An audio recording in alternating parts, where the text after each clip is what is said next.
नमस्कार. 7च्या बातमीपत्रात मी विश्राम वैद्य आपलं स्वागत करतो. सुरुवातीला एक नजर ठळक बातम्यांवर. ई शिक्षणाला प्रोत्साहन देणाऱ्या डिजिटल शिक्षण प्रणालीचं राष्ट्रपतींनी केलं लोकार्पण. स्वयंप्रभा आणि राष्ट्रीय शिक्षण संकलनाचा उपक्रमात समावेश. अभिनव अभ्यासक्रमाबरोबरच विद्यार्थ्यांना मातृभाषेतून शिक्षण देणंच हितकारक असल्याचं राष्ट्रपती प्रणव मुखर्जी यांचं प्रतिपादन. खऱ्या शेतकऱ्यांनाच कर्जमाफीचा लाभ मिळावा यासाठी ही रक्कम थेट खात्यात जमा होणार असून त्याची आधार नोंदणीद्वारे पडताळणी करणार मुख्यमंत्री.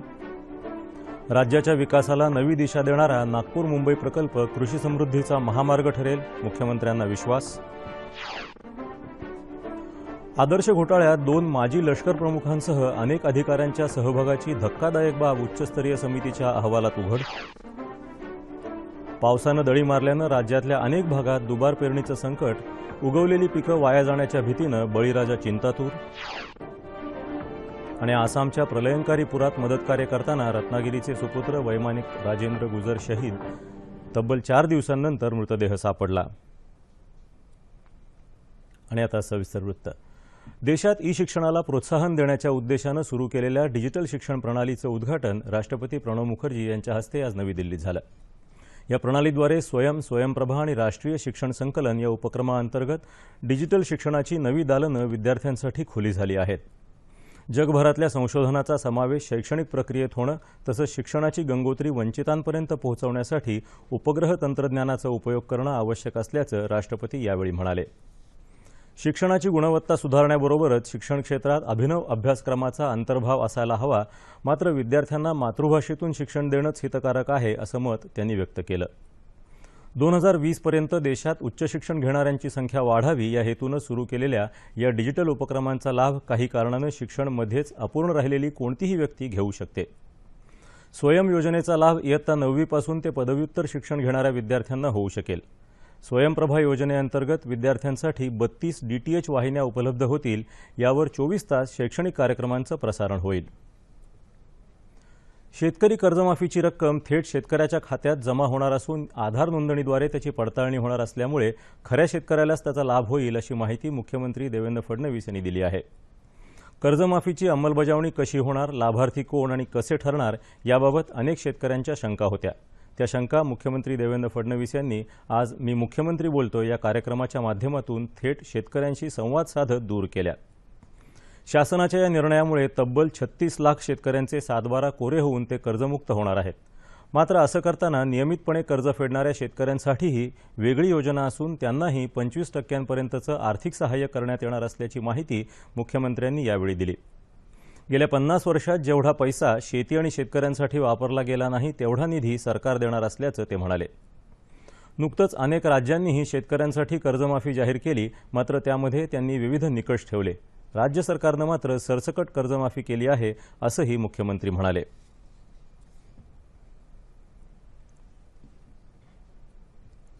राज्याच्या विकासाला नवी दिशा देणाऱ्या नागपूर मुंबई या समृद्धी महामार्गाची ओळख जागतिक स्तरावर होईल अशा नाविन्यपूर्ण संकल्पना स्वीकारणार असल्याचं मुख्यमंत्री देवेंद्र फडणवीस यांनी म्हटलं आहे.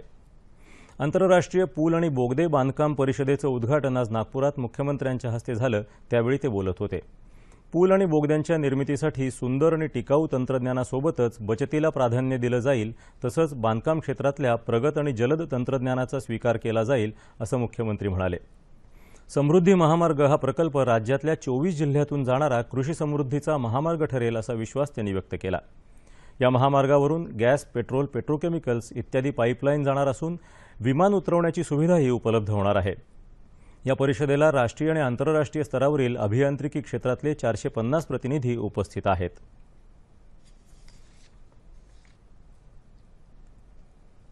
महाघोटाळ्याचा आदर्श म्हणता येईल अशा मुंबईच्या आदर्श गृहसंकुल घोटाळ्यात 2 माजी लष्कर प्रमुखांसह लष्कराच्या अनेक अधिकाऱ्यांचा समावेश असल्याची धक्कादायक बाब आता पुढे आली आहे. संरक्षण मंत्रालयानं नेमलेल्या उच्चस्तरीय तपास समितीनं माजी लष्कर प्रमुख जनरल NC विज आणि जनरल दीपक कपूर यांच्यासह जनरल GS सिहोटा, तेजिंदर सिंग आणि शंतनू चौधरी या 3 निवृत्त लेफ्टनंट जनरलच्या सहभागाची नोंद केली आहे. त्याचबरोबर AR Kumar, VS Yadav, TK कौल आणि RK हुडा या 4 मेजर जनरल्सचं वर्तनही आक्षेपार्ह असल्याचं या समितीनं आपल्या 100 पानी अहवालात नमूद केलं आहे. मुंबईत मोक्याच्या ठिकाणी असलेल्या या इमारतीची बांधणी वस्तुतः कारगिल युद्धात विशेष कामगिरी बजावलेल्या सैनिकांसाठी करण्यात आली होती, पण लष्करी अधिकारी, राजकीय नेते आणि सरकारी अधिकारी यांनी संगनमतानं अनेक नियमांचा भंग करत या सदनिका मनमानी पद्धतीनं वितरित केल्या, असं हा अहवाल सांगतो। या महाघोटाळ्याच्या पार्श्वभूमीवर काँग्रेस नेते आणि तत्कालीन मुख्यमंत्री अशोक चव्हाण यांना पदाचा राजीनामा द्यावा लागला होता।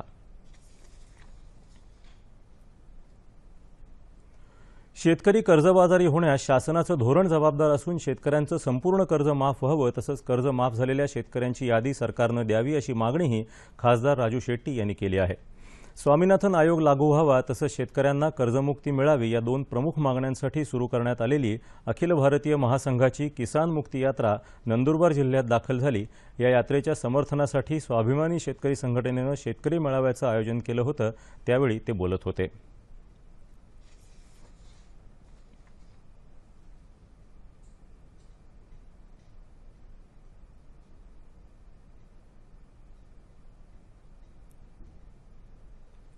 महाराष्ट्रातील कर्जदारांची संख्या बघितली तर हे कर्ज 60,000 कोटीच्या वर जात नाही।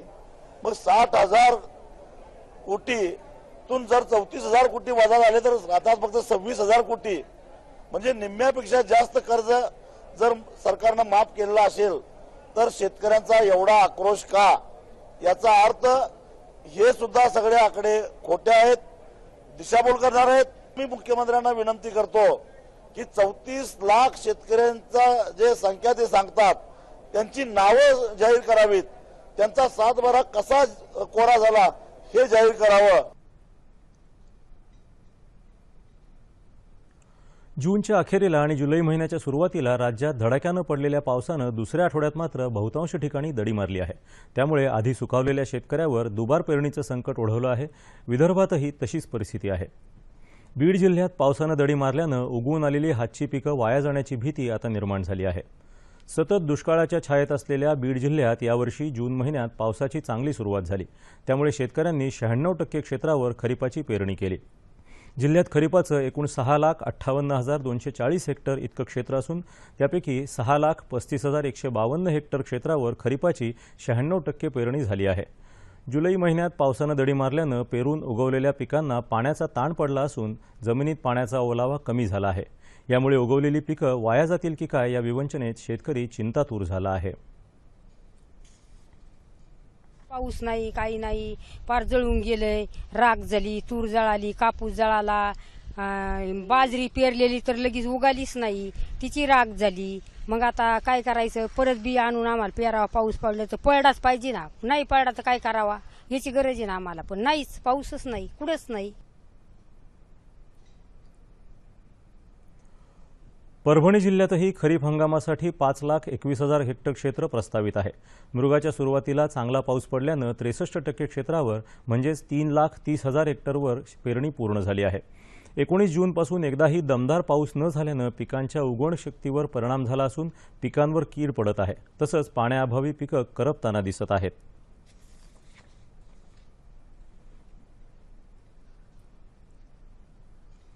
केंद्र सरकारच्या लोकाभिमुख धोरणांमुळे भारतीयांना विकासाच्या अनेक संधी मिळत असून त्यामुळे त्यांच्या जीवनात मोठं परिवर्तन होत आहे, असं मत भाजपाचे प्रदेश सरचिटणीस आमदार सुजितसिंग ठाकूर यांनी व्यक्त केलं आहे।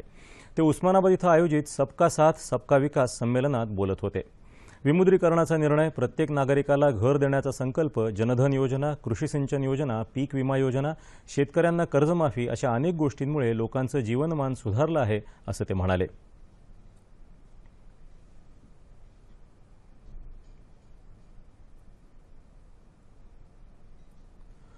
भारतीय परंपरेत गुरुशिष्य नात्याला विशेष महत्त्व आहे। ज्ञान, कला आणि अनुभवांचं आदानप्रदान होऊन गुरुशिष्यांचं नातं हे अधिक दृढ झालेलं असतं। आज गुरुपौर्णिमा, गुरूंबद्दल कृतज्ञता व्यक्त करतात तो हा दिवस। या दिवसाला व्यासपौर्णिमा असंही संबोधलं जातं। या दिवशी व्यासपूजा करण्याची प्रथा आहे। गुरुवर असलेली अपार श्रद्धा, प्रेम आणि भक्ती तसंच संस्कृतीचं जतन व्हावं आणि गुरुशिष्याचं नातं अबाधित राहावं यासाठी हा दिवस साजरा केला जातो। पंतप्रधान नरेंद्र मोदी यांनी गुरुपौर्णिमेनिमित्त देशवासियांना शुभेच्छा दिल्या आहेत। राज्यात शिर्डी इथं साई भक्तांनी मोठ्या प्रमाणात गर्दी केली असून साई नामाच्या जयघोषानं शिर्डी दुमदुमली आहे। कालपासूनच शेकडो दिंड्या, पालख्या शिर्डीत दाखल झाल्या असून हा परिसर भक्तांनी फुलून गेला आहे। गुरुपौर्णिमेनिमित्त अक्कलकोट इथं स्वामी समर्थ महाराजांच्या दर्शनासाठी हजारो भाविकांनी गर्दी केली आहे। मंदिरात काकड आरती, अभिषेक, महापूजा, पालखी प्रदक्षिणा, महाप्रसाद, पारायण सोहळा असे विविध धार्मिक कार्यक्रम आयोजित करण्यात आले आहेत।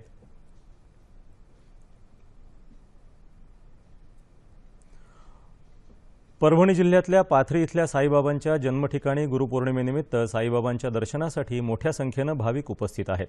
साई रथयात्रा आणि गुरुप्रवचन, महाअभिषेक यासारख्या कार्यक्रमांनी इथला परिसर भक्तिमय झाला आहे। गुंज इथं मोठ्या उत्साहात आणि भक्तिमय वातावरणात गुरुपौर्णिमा साजरी करण्यात आली।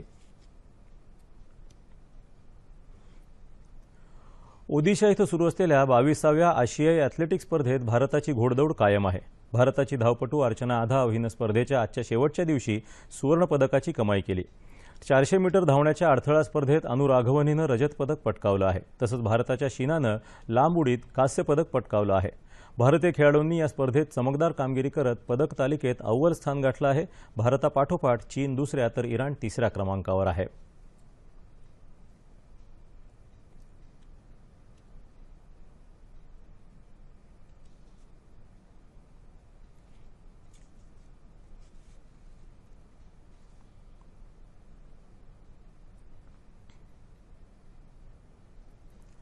भारत आणि वेस्ट इंडिज दरम्यान आज जमैका इथं किंगस्टनच्या सबीना पार्क मैदानावर एकमेव T20 क्रिकेट सामना रंगणार आहे। वेस्ट इंडिजचा धडाकेबाज फलंदाज ख्रिस गेल आजच्या सामन्यातून संघात पुनरागमन करत असल्यानं त्याच्या तडाखेबाज खेळीकडे क्रिकेटप्रेमींचं लक्ष असणार आहे। दुसरीकडे 5 सामन्यांची मर्यादित षटकांची विंडीज विरुद्धची मालिका भारतानं 3-1 अशी जिंकली असल्यामुळे भारतीय संघाचा आत्मविश्वास वाढला आहे। त्यामुळे विजयाची ही घोडदौड कायम राखण्यासाठी आज भारतीय संघाचा प्रयत्न राहील। भारतीय प्रमाणवेळेनुसार रात्री 9 वाजता सामना सुरू होईल।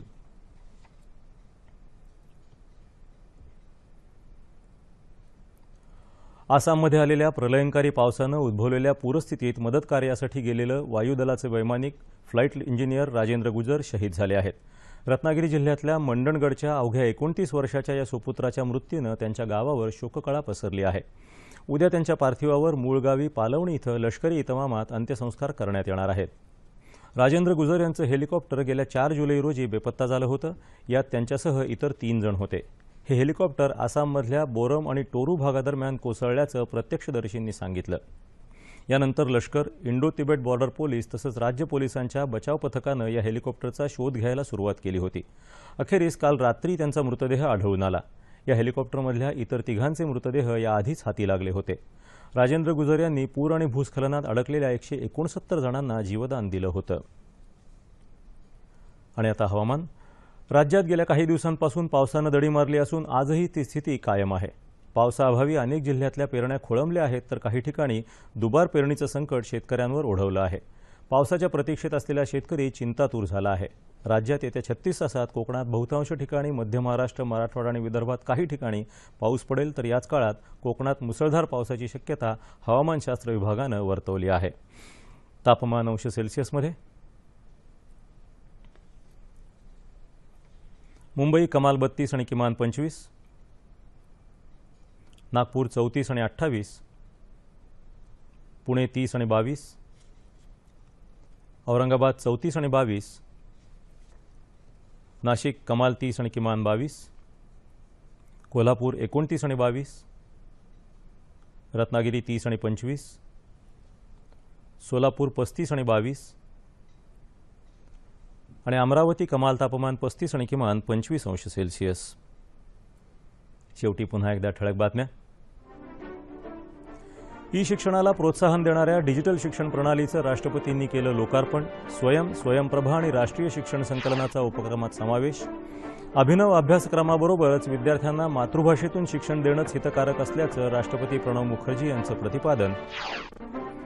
खऱ्या शेतकऱ्यांनाच कर्जमाफीचा लाभ मिळावा यासाठी ही रक्कम थेट खात्यात जमा होणार असून त्याची आधार नोंदणीद्वारे पडताळणी करणार मुख्यमंत्री।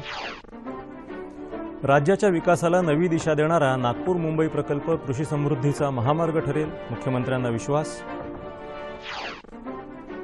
आदर्श घोटाळ्यात 2 माजी लष्कर प्रमुखांसह अनेक अधिकाऱ्यांच्या सहभागाची धक्कादायक बाब उच्चस्तरीय समितीच्या अहवालात उघड। पावसानं दडी मारल्यानं राज्यातल्या अनेक भागात दुबार पेरणीचं संकट, उगवलेली पिकं वाया जाण्याच्या भीतीनं बळीराजा चिंतातूर। आणि आसामच्या प्रलयंकारी पुरात मदतकार्य करताना रत्नागिरीचे सुपुत्र वैमानिक राजेंद्र गुजर शहीद, तब्बल 4 दिवसांनंतर मृतदेह सापडला. याबरोबरच हे बातमीपत्र संपलं. यंदा मोसमी पाऊस वेळेवर सुरू झाल्यानं सुखावलेल्या शेतकऱ्यांनी लगबगीनं खरीपाची पेरणी केली. मात्र त्यानंतर राज्यातल्या कित्येक भागात पावसानं दडी मारली.